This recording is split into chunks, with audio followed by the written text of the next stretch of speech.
देख रहा है। आज हरियाणा प्रदेश की जनता ने एक बात समझ ली है कि भूपेंद्र सिंह जी हुड्डा ही कांग्रेस को ख़त्म करने पे तुले हैं। सबको ये समझ आ गया कि 4200 से ज़्यादा एमएलए एमपी होते हुए भी केवल एक क्षेत्र के नेता, क्षेत्र के एमएलए, एक सीट होते हुए भी अभय सिंह जी चौटाला ने 13 महीने का जो आंदोलन चला उसमें इस्तीफा दिया। तो सबने यही कहा कि क्षेत्रीय दल अगर मजबूत होगा तो हमारी पैरवी भी मजबूती से हो। तो हज़ारों की संख्या में 3 तारीख को इंडियन नेशनल लोकदल का कार्यकर्ता इकट्ठा होगा और सब मिलके हम, क्योंकि मैं भी एक कार्यकर्ता ही हूँ, सब हम मिलके अपना नॉमिनेशन फाइल करें। दोस्तों नमस्कार, मैं हूं सुरेंद्र नैन और भारत पोस्ट पर आपका स्वागत है। इस वक्त आप देख सकते हैं मेरे साथ हिसार लोकसभा से इंडियन नेशनल लोकदल की उम्मीदवार और इनेलो की महिला प्रधान महासचिव, हरियाणा की फायर ब्रांड नेता सुनैना सिंह चौटाला है। मैम, जिस तरीके से आज कहीं ना कहीं आपने कार्यकर्ता बैठक ली, तो क्या कुछ कहीं ना कहीं किन मुद्दों को लेकर आपकी चर्चा हुई? जिस तरीके से नॉमिनेशन आप फाइल करने जा रहे हैं तो किस तरीके का सब रहने वाला? देखिए, सबसे पहले तो इंडियन नेशनल लोकदल का कार्यकर्ता एक आवाज़ के साथ असेंबल हो जाता है। पार्टी का जो भी हुक्म होता है उसके वो एक तरीके से उसके लिए पत्थर की लकीर हो जाती है। आज सभी कार्यकर्ताओं ने विश्वास दिलाया, क्योंकि आज हमारा मकसद था 3 तारीख को जो मैं नॉमिनेशन फाइल करूँगी और क्रांतिमान पार्क से हम इकट्ठे होंगे और वहाँ से हम जाके फिर अपना नॉमिनेशन फाइल करेंगे। तो उसके लिए मीटिंग ली थी। हर एक कार्यकर्ता ने वैसे तो पहले भी ये कहा था कि जिस बात को आप कह दोगे बहन जी, मीटिंग लेने की भी ज़रूरत नहीं, आप चाहे फ़ोन पे भी कह दोगे, हम आपकी वो बात पूरी करेंगे।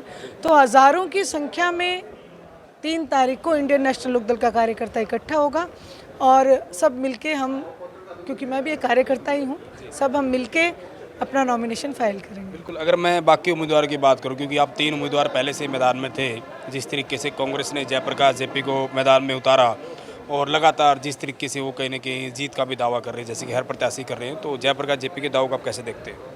देखिए, हर पार्टी का कैंडिडेट अपनी पार्टी के लिए दावा करता है, लेकिन जो सच्चाई है वो जनता के सामने है। क्योंकि अगर कांग्रेस पार्टी को अगर कोई सोचे तो मैं तो यही कहूँगी कि एक झूठ और लूट की दुकान बंद होगी भारतीय जनता पार्टी की, तो वहीं दूसरी खुल जाएगी। तो आज जनता इस चीज़ को समझ चुकी है। क्षेत्रीय दलों को लोग पूरे हिंदुस्तान में, मैं केवल हरियाणा की बात नहीं कर रही, पूरे हिंदुस्तान में ये मुहिम चल चुकी है कि क्षेत्रीय दलों को मजबूत बनाएंगे ताकि उनकी जो नुमाइंदगी है वो मजबूत तौर पे देश की सबसे बड़ी पंचायत में लड़ी जा सके। क्योंकि सबको ये समझ आ गया कि 4200 से ज़्यादा एमएलए एमपी होते हुए भी केवल एक क्षेत्र के नेता, क्षेत्र के एमएलए, एक सीट होते हुए भी अभय सिंह जी चौटाला ने 13 महीने का जो आंदोलन चला उसमें इस्तीफा दिया। तो सबने यही कहा कि क्षेत्रीय दल अगर मजबूत होगा तो हमारी पैरवी भी मजबूती से होगी। जहाँ आप कह रहे हैं कि कहीं ना कहीं लोगों ने इस बार ठाना और लोगों की आवाज़ भी है कि जो क्षेत्रीय दल हैं कहीं ना कहीं प्रदेश के, उनको कहीं ना कहीं मजबूत बनाना है। लेकिन मैं कांग्रेस की बात करूँ, वो लगातार कहीं ना कहीं प्रचार कर रहे हैं कि जो इनेलो और जेजेपी है वो कहीं ना कहीं बीजेपी के लिए काम कर रही है कि आखिर कैसे कहीं ना कहीं वोट काटा जाए और कांग्रेस को कैसे नुकसान पहुँचाया जाए, बीजेपी को कैसे फायदा पहुँचाया जाए। वो लगातार इस बात का प्रचार कर रहे हैं। देखिए, वो प्रचार हमेशा झूठ का करते हैं, लेकिन मैं कहूँगी प्रत्यक्ष को प्रमाण की ज़रूरत नहीं होती। ऐलनाबाद का बाई इलेक्शन पूरे हिंदुस्तान ने देखा, क्योंकि वो एक ऐसा इलेक्शन था जो किसानी के इस्तीफे के बाद था। तो पूरी जगह इस बात ये पूरा प्रमाणित हो चुका है कि कांग्रेस और बीजेपी मिलकर चुनाव लड़ती हैं। भूपेंद्र सिंह जी हुड्डा जमाल गांव में गए और वहाँ जाके सीधा सीधा बोल के आए थे कि आया तो कांग्रेस के लिए हूँ, पर कांडा मेरा मित्र है। राजनीतिक मंच से इस बात का जो भी इलेक्शन की आप बात कर रहे हैं? जी हाँ, ऐलनाबाद बाई इलेक्शन में जमाल गांव में ये पूरी तरीके से वो बोल के आए। और उसके बाद ऐलनाबाद के बाई इलेक्शन में एक नेशनल पार्टी जो अपने आप को कहती है, उसकी वहाँ पे जमानत जब्त होना इस बात का सबूत है कि ये लोग मिलकर चुनाव लड़ते। वहीं जिस तरीके से कि उनकी जिन कहीं की नेताओं को टिकटें मिली, बहुत सारे नेता बच भी गए। मैं ब्रजेंद्र सिंह की बात करूं, उधर से श्रुति चौधरी की बात करूं, कुलदीप शर्मा की बात करूं, करण दलाल की बात करूं, बहुत सारे ऐसे कांग्रेस के नेता थे जो कहीं कि अपने आप को संभावित उम्मीदवार मान के चल रहे थे। तो कांग्रेस में फिर से वो अंदर खाने, गुटबाजी और वो सारी नुकसान की चीज़ें चल रही है, तो उनका आप कैसे देखते हैं? मैं पूर्ण रूप से इस चीज़ को देख रही हूँ और सारे हरियाणा प्रदेश देख रहा है। आज हरियाणा प्रदेश की जनता ने एक बात समझ ली है कि भूपेंद्र सिंह जी हुड्डा ही कांग्रेस को ख़त्म करने पे तुले हैं और कांग्रेस की जो नुमाइंदगी वो कर रहे हैं उसमें कांग्रेस को जितना घाटा हुआ, आप आज अशोक तंवर जी को देख लो, कितने ही ऐसे नेता हैं जो उनकी इस गुटबाजी का शिकार हुए हैं और उन्होंने कांग्रेस को छोड़ा। लेकिन किरण चौधरी जी और श्रुति और विजेंद्र जी, वीरेंद्र जी, ये लोग बड़े कर्मठ और मजबूत नेता हैं।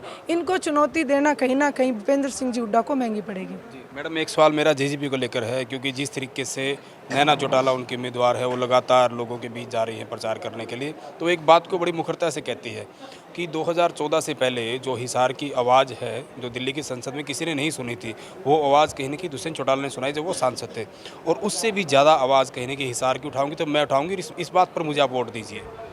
देखिए, हर पार्टी का नुमाइंदा अपने अपने हिसाब से वोट मांगता है, लेकिन जो मंजर देखा हरियाणा प्रदेश के लोगों ने, क्योंकि उन्होंने उनको वोट दिया था, मैंडेट दिया था बीजेपी के विरोध का, आज जब वो उसमें शामिल हो गए तो ये सारी बातें धूमिल होती चली गई। आज लोग इस दुख में हैं कि उन्होंने जो बात कही वो अपनी बात पे कायम नहीं रहे, तो इसलिए आज लोग निराश हैं और उनसे नाराज़ भी हैं। जी, मैं हिसार के अलावा बाकी सीटों की बात करूं, प्रमुख रूप से कुरुक्षेत्र की बात करूं, वहां आपके अभय सिंह चौटाला जो हैं वो मैदान में है, और जिस तरीके से करनाल में आपने एक फैसला लिया कि आप वीरेंद्र मराठा का कहीं ना कहीं समर्थन करेंगे, बाकी अन्य भी सीटें, तो कितना आश्वस्त है इन्हें लोग पूरे हरियाणा में 10 सीटों को लेकर? देखिए, हरियाणा प्रदेश की लड़ाई इंडियन नेशनल लोकदल आज लड़ रही है, चाहे वो गांव की गलियों से लेके शहर की सड़कों से लेके विधानसभा तक, और हरियाणा प्रदेश इस बात को देख रहा है कि अभय सिंह चौटाला हरियाणा के हित में जो भी फैसला होता है वो तुरंत ले लेते हैं। उन्होंने तो यहाँ तक कहा था, आदरणीय ओम प्रकाश जी चौटाला ने जब तीसरे मोर्चे का गठन किया तो उन्होंने कहा कि अगर जनता के हित में कोई भी फैसला लेना पड़े हम उसको तुरंत ले लेंगे। मराठा जी वाला फैसला भी हरियाणा प्रदेश की जनता के हित में है और हरियाणा प्रदेश इसको देख रहा है। बहुत अच्छे प्रदर्शन के साथ इंडियन नेशनल लोकदल वापसी कर रही है और लोकसभा की ज़्यादा से ज़्यादा सीटें हम जीतने जा रहे हैं। शुक्रिया मैम बातचीत करने के लिए। तो ये थी इनेलो के हिसार से उम्मीदवार सुनैना सिंह चौटाला, जिन्होंने साफ साफ कहा है कि इस बार जो है वो कहीं ना कहीं पूंजीपतियों की और कमेरों की लड़ाई है, और कहीं ना कहीं इनेलो लगातार ये दावा कर रही है कि हरियाणा में ज़्यादा से ज़्यादा सीटेंगे, और हिसार खासकर सीट को लेकर ये पूरी तरह जीत को लेकर आश्वस्त है। लेकिन आपको क्या लग रहा है, हिसार में जो खिलाड़ी मैदान में हैं, इस बार हिसार की जनता किसको सांसद अपना चुनेगी? कमेंट करके अपनी प्रतिक्रिया ज़रूर दें।